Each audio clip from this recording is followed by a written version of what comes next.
una exhortación pastoral. Lo que Bernabé decía a aquellos hermanos es lo que yo os quiero decir en esta mañana. Versículo 23. Cuando él llegó y vio la gracia de Dios, se regocijó. Y ahora viene la exhortación. Exhortó a todos a que con propósito de corazón permaneciesen fieles al Señor. Con propósito de corazón fieles al Señor. Desgraciadamente hay hombres que son fieles a su denominación, hay hombres que fieles a su iglesia, hay hombres que fieles a otros hombres, como se mencionó en nuestra clase esta mañana en la iglesia en Corinto. Yo soy de Pablo, yo soy de Apolos, yo soy de Pedro. No debemos, nuestra fidelidad tiene que ser primeramente al Señor, no a los hombres, ni a la iglesia, sino fidelidad al Señor. Y tiene que ser con propósito de corazón. A veces yo me he hecho alguna resolución de hacer más ejercicio o cuidar un poco más la tripa, lo que como, lo que no debería comer y cuándo. Pero ¿sabe lo que me pasa con todas esas resoluciones? ¡Tadán!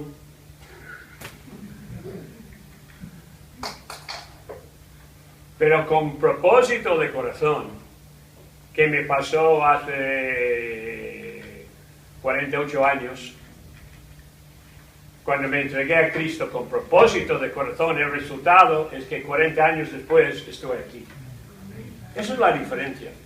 Hay cosas que tenemos como deseos, esperamos eso y aquello, pero cuando lo hacemos con propósito de corazón, no para un día, ni una semana, ni un mes. Es para siempre. Yo no sé si Bernabé sospechaba algo o no, pero cuando seguimos leyendo aquí en la Biblia y mirando experiencias propias, vemos, y yo veo la necesidad de esa exhortación, de permanecer fiel al Señor. Yo conozco gente que ya no va a ninguna iglesia, porque se sienten decepcionados con un pastor, que algo ha pasado, y surge algo, y ya dejan las cosas de Dios. Y Bernabé sabía que cuando entramos en ese camino del Señor, no es un camino, es un camino placentero, como ha encontrado la hermana, pero ese camino también tiene tropiezos, tiene pinchos, tiene estorbos, tiene desvíos, y nosotros, si no tenemos propósito de corazón, fácilmente vamos a dejarnos llevar, o cuando viene un tropiezo o alguna ofensa, usar esto, Satanás, diciéndonos, mira, estos son iguales que en el mundo. ¿Para qué voy yo a la iglesia y estar ahí? Esta mañana, cuando yo salí de mi casa hacia el garaje donde tengo el coche guardado, pues andando casi conmigo otro hombre que está ahí con su pantalón corto y su camiseta y su equipo de jugar a tenis. Él estaba pensando, hoy es el domingo, hoy es mi día. Yo puedo hacer lo que yo quiero porque hoy es mi día. Y yo estaba pensando, hoy es el día del Señor. Voy a su casa. Quizás algún día el mensaje de Dios llegará a este hombre. Porque eso es parte de nuestro deber, ¿verdad? De compartir ese mensaje por palabra, por folleto, invitación a iglesia, actividades, etc. Vamos a capítulo 20 de Hechos, si queréis acompañarme. Ya he mencionado un poco de eso, pero quiero ver los textos bíblicos. En Hechos capítulo 20, Pablo estaba camino a Jerusalén y convoca una reunión de los pastores de la iglesia en Éfeso. En aquel entonces no tenían grandes templos. Entonces la iglesia, si era grande, muchas veces tenía que reunirse en varios sitios. Entonces llamaron ahí a los pastores, obispos, fueron llamados también, no en el sentido de hoy en día, sino pastor de una congregación. Y el versículo 29, Hechos 20, 29. porque yo sé que después de mi partida entrarán en medio de vosotros lobos rapaces que no perdonarán al rebaño. Y estamos, wow, eso es algo hasta espantoso. Pero aún más es el versículo siguiente. Y de vosotros mismos se levantarán hombres que hablan cosas perversas para arrastrar tras sí a los discípulos. Cuando el peligro viene de afuera, normalmente la iglesia se hace más fuerte. Como cuando un país es atacado. Puede haber divisiones políticas dentro de un país. Pero cuando hay un ataque desde afuera, entonces se olvidan de esas diferencias y de repente todos somos americanos, todos somos colombianos, todos somos españoles y así a una luchamos contra el enemigo. Pero cuando el problema surge de adentro, es donde Satanás puede hacer estragos dentro de una iglesia. Y Pablo dijo que yo sé que dentro de vosotros mismos se levantarán hombres que se aman a sí mismos más que al Señor y ellos dividirán la iglesia. En Gálatas capítulo 2 está el texto que ya he mencionado. Pero cuando Pedro vino, Gálatas 2:11, pero cuando Pedro vino a Antioquía, le resistí cara a cara porque era de condenar. Y ahora explica. Pues antes que viniese algunos de parte de Jacobo, pastor de la iglesia de Jerusalén, Pedro comía con los gentiles. Y no es la primera vez, lo hacía en la casa de Cornelio también. Y después de estar en la casa de Cornelio, los judíos le llamaron a cuentas ahí en Jerusalén. Y Pedro pudo decir y salvarse el pellejo, salvar su pellejo, cuando explicaba, bueno, Dios les salvó ahí, el Espíritu cayó sobre ellos, y con eso les hizo callar. Pero ellos estaban muy molestos con Pedro, porque había pasado unos días en la casa de un gentil y comiendo a su mesa. Pero aquí Pedro otra vez está comiendo con gentiles, pero cuando venían algunos de parte de Jacobo, se retraía, versículo 12, y se apartaba porque tenía miedo de los de la circuncisión. Ahora, todos nosotros tenemos miedos. Tenemos temores de algo. Pero si se me verán, si se entenderán, si lo que estoy haciendo, pues lleguen noticias a mi jefe, o como cristianos, a mi pastor, o al grupo de, como misionero, al grupo de las iglesias, si llegan noticias, y pueden entrarnos temores, y por medio de temores, eso nos controla nuestro comportamiento. En vez de tener más temor a Dios que de cualquier hombre, si temamos a Dios como debemos, nuestro temor del hombre va a ser menor. Y vamos a estar más preocupados en agradar a Dios que a los hombres. Pero fue un momento, un desliz de parte de Pedro, pero en el versículo 13, en su simulación o hipocresía, participaban también los otros judíos, de tal manera que aún Bernabé fue arrastrado por la hipocresía de ellos. Judíos que desde el principio se habían sentado en la misma mesa con los gentiles, de repente se separaron. Y para Pablo, yo creo que esas son una de las palabras más tristes que Pablo escribió en todas sus epístolas, aún Bernabé. Su gran amigo, el que le buscaba. El único que le hacía caso cuando Pablo después de ser salvo fue Jerusalén. Los apóstoles y todos le tenían miedo. Pero Dios puso algo en el corazón de Bernabé para buscar a Pablo y escucharlo. Y ahora Pablo tenía que decir, hasta Bernabé fue arrastrado. Esas cosas son muy fuertes. Y cuando esto ocurre en una iglesia, ¿cómo vas a reaccionar? Algunos de vosotros venís de otras iglesias y quizás algo así ha pasado. Como alguna hipocresía de parte del pastor o de los líderes dentro de la iglesia. Si no estamos muy bien afincados al Señor Jesucristo, Satanás puede usar esto para hacernos tambalear. Por eso Bernabé dijo que con propósito de corazón, que permaneciesen fieles al Señor. Porque hasta el mismo Bernabé, en esta iglesia, fue arrastrado, dice Pablo, con la hipocresía de los demás. Hay algo en el hombre de conformismo. Tenemos que conformar. Según la edad que tengas, conformar esa edad. Porque como viene aquí este joven tan guapo, puesto que mañana habrá. Aquí encajas bien, ¿no? Si sales el viernes por la noche, ¿así? No. ¿Por qué? Miedo a que se reirán de mí. Con americana, con corbata, y mis amigos a verme. No son temores. Quizás no lo expresamos así, pero son temores. Y todos los tenemos. Pero el problema es que cuando llegan a hacer tanto que nos afecten y nuestra relación con el Señor, con los demás hermanos, y cuando ocurren cosas dentro de las iglesias, a veces hay asuntos de inmoralidad y desgraciadamente a lo largo de los años que llevamos aquí en España, los casos que yo sé de inmoralidad ni caben en dos manos. De gente que he conocido. Y si dejamos que esto sea lo que nos controle, muy mal. Ahora, me da mucha pena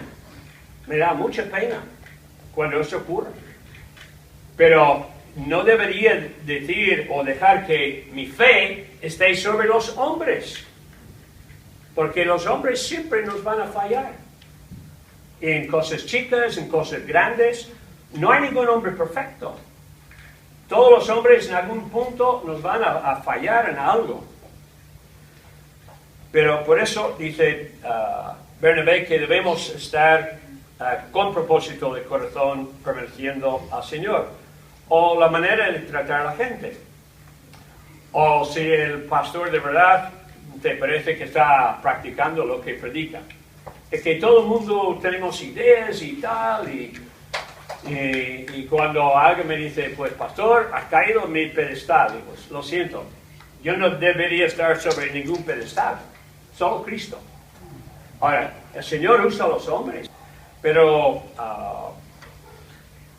cuando somos fieles al Señor, entonces sepamos orar por esas personas, buscar maneras de ayudarlas, pero no permitir que esto destruya los fundamentos de nuestra fe. Y en Romanos capítulo 14, me habéis entregado el púlpito muy tarde. Romanos 14. Recibid al débil en la fe, pero no para contender sobre opiniones. Y podemos seguir leyendo aquí en Romanos 14. Es un buen capítulo para una iglesia, porque muchas veces los problemas que surgen es que yo entiendo algo así y otro lo entiende de otro modo. Sobre opiniones, sobre preferencias. Y no debemos hacer, porque lo que esto lleva a juzgar. Versículo 10, pero tú, ¿por qué juzgas a tu hermano? O tú también, ¿por qué menosprecias a tu hermano? Porque todos compareceremos ante el tribunal de Cristo. Es que hay unas zonas que la Biblia nos permite libertad. Y podemos ser de diferentes opiniones. Pero ahora en una iglesia, yo, por ejemplo, siendo pastor, aquí hasta finales de abril, cuando pasamos el mando a Pastor Juan José, era mi responsabilidad marcar la pauta de esta iglesia, de sus cosas, hasta más o menos una idea de cómo sería la forma más adecuada para vestirse para venir a un culto. Y yo le he dicho aquí muchísimas veces, venir a la iglesia no es ir a un partido de soccer, o de fútbol, perdón, me sale inglés, ya estoy preparando para allá. Pero o ir de picnic, o ir al gimnasio para... Venimos a la casa de Dios, al Rey de Reyes. Entonces, todo esto puede ser algo sencillo, pero creo que refleja lo que está en nosotros, que queremos poner algo bueno, aunque la parte interna es la parte que vale. Pero si hay una persona que, bueno, como he visto en algunos sitios, que llega con una actitud de dejadez y como, ¿cómo estará en el corazón? Pues, pero estoy aquí, eso es lo más importante. Bueno, lo más importante es el corazón. Ahora, necesitamos estar en la casa de Dios escuchando su palabra. Y eso nada tiene que ver con doctrina. Por ejemplo, capítulo 16, el versículo 17 de Romanos. Mas os ruego, hermanos, que os fijéis en los que causan divisiones y tropiezos en contra de la doctrina que vosotros habéis aprendido y que os apartéis de ellos. Lo que Pablo está diciendo en capítulo 14 no es abrir la puerta a una tolerancia total, sino sobre opiniones. Yo opino que eso es mejor que aquello. Muy bien. Pero cuando hay cosas que causan divisiones dentro de la iglesia y sobre doctrina, ahí sí que es importante. Vale. Conflictos. En Efesios capítulo 4. Efesios capítulo 4. Versículo 29. Ninguna palabra corrompida, mala, una palabra que corrompe, una palabra que obra mal, ninguna palabra corrompida salga de vuestra boca. Claro lo que dice Santiago, ¿no? Todos ofendemos con la lengua muchas veces. Todos somos culpables. Ahora, mi meta es no ofender. Todavía no he alcanzado. Todavía me escapan cosas. Y muchas veces el problema es que hablamos sin pensar. Lo que nos viene, pues, lo soltamos. Y quizás sin querer, estamos ofendiendo. Pero si hubiéramos parado un momento para pensar antes de decirlo, o decirlo de una forma más diplomática, o mejor no decir nada. Y la Biblia dice que tenemos que tener mucho cuidado con la boca, en los textos anteriores también. Pero aquí en versículo 29, ninguna palabra corrompida salga de vuestra boca, sino la que sea buena para la necesaria edificación, a fin de dar gracia a los oyentes. ¿Todas mis palabras son buenas? ¿Todas mis palabras te edifican? ¿Todas mis palabras están sazonadas con la gracia de Dios? No contristéis al Espíritu Santo de Dios, con el cual fuisteis sellados para el día de la redención. Quítense de vosotros toda amargura, enojo, ira, gritería, maledicencia y toda malicia. Está hablando a creyentes aquí, igual que tú y yo, y algunos que llevaron años en el Señor, pero no quiere decir que hayan llegado. Por eso la Biblia, la palabra de Dios, nos repite esas exhortaciones. Cuando estaba hablando con la hermana esta mañana, que hay un momento instantáneo de salvación. Cuando el Señor nos salva, nos perdona, nos hace nacer de nuevo, es un momento. Pero a partir de ahí en adelante es toda una vida de santificación. No me ayuda a ser más salvo o menos salvo. Lo que me ayuda es parecer más al Señor o menos al Señor. Estar más cerca de Él o no estar tan cerca de Él. Y todos esos textos no es para mi salvación. Es porque ya soy salvo. Es para ayudarme en mi relación con el Señor. Y mi relación con el Señor tiene que ver mucho con mi relación con vosotros. Y si eres fiel al Señor, te esforzarás en guardar sus mandamientos. Y como Juan dice, si amamos al Señor, sus mandamientos no son gravosos, no son pesados. Y amarás a los hermanos. Y lo que estoy hablando, soportándonos los unos a los otros, perdonándonos y orando. es un punto que en la clase de los varones esta mañana que el hermano Rafael guiaba, creo que él dijo algo de orar los unos por los otros, algo así. Y así lo he puesto aquí en mis apuntes. Porque si dijéramos más a Dios de fulano y fulana y no al otro criticando, podría salvar muchos problemas y ser una iglesia con mucho amor y un lugar donde uno que entra por primera vez en esta iglesia se siente en casa. Ahora, cuando se predica la palabra de Dios, queremos que la palabra de Dios le convenza del pecado. Pero en lo que se refiere a estar entre los miembros de la iglesia, una persona muy bien recibida, donde puede venir y saber, pues, Dios está en ese lugar.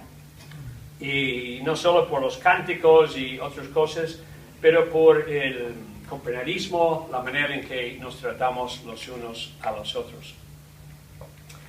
Y cuando hacemos esas cosas, creo firmemente que grande será la recompensa en el cielo y de momento la bendición de Dios puede estar sobre este lugar. Y eso es lo que yo deseo para vosotros.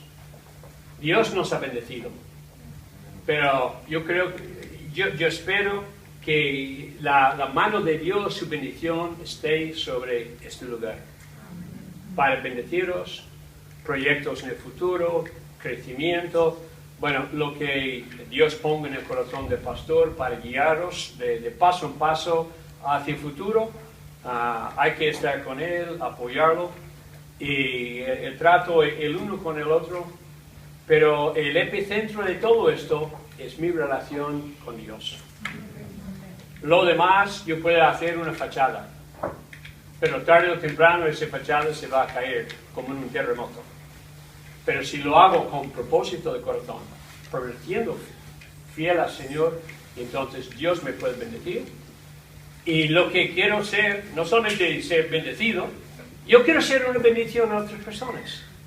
Y cuando hacemos esto, vienen las bendiciones derramadas de Dios sobre esta iglesia. Cuando vengamos aquí dentro de unos años para visitaros,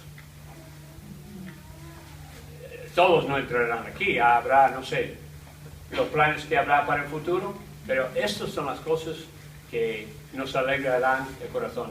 Mi esposa me dijo ayer, ¿por qué no predicas sobre este texto en 2 o 3 de Juan? Cuando dijo, no tengo mayor gozo que saber que mis hijos anden en la verdad. Gracias damos, Señor, por esta mañana. Gracias porque tú eres nuestro buen Dios, Salvador. Gracias por esta iglesia que has levantado tú. Y cuando he intentado hacerlo en mi propia fuerza y poder, Señor, siempre ha sido fracaso. Pero Dios, has hecho tú una maravilla aquí. Y gracias por cada hermano, cada hermana, todos los que han recibido a Cristo, todos los que se han hecho miembros aquí, y los que nos visiten en este día, Señor.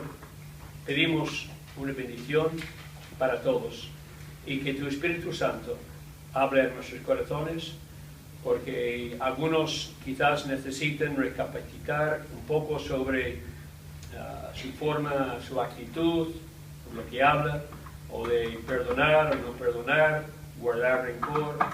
Tú lo sabes, Señor. O la persona que no tiene a Cristo, para que quede convicta en sus pecados y viendo que la única salida es el Señor Jesucristo. Y tus promesas, Señor, que cuando vayamos a Él, en fe y arrepentimiento, has prometido salvar tal alma.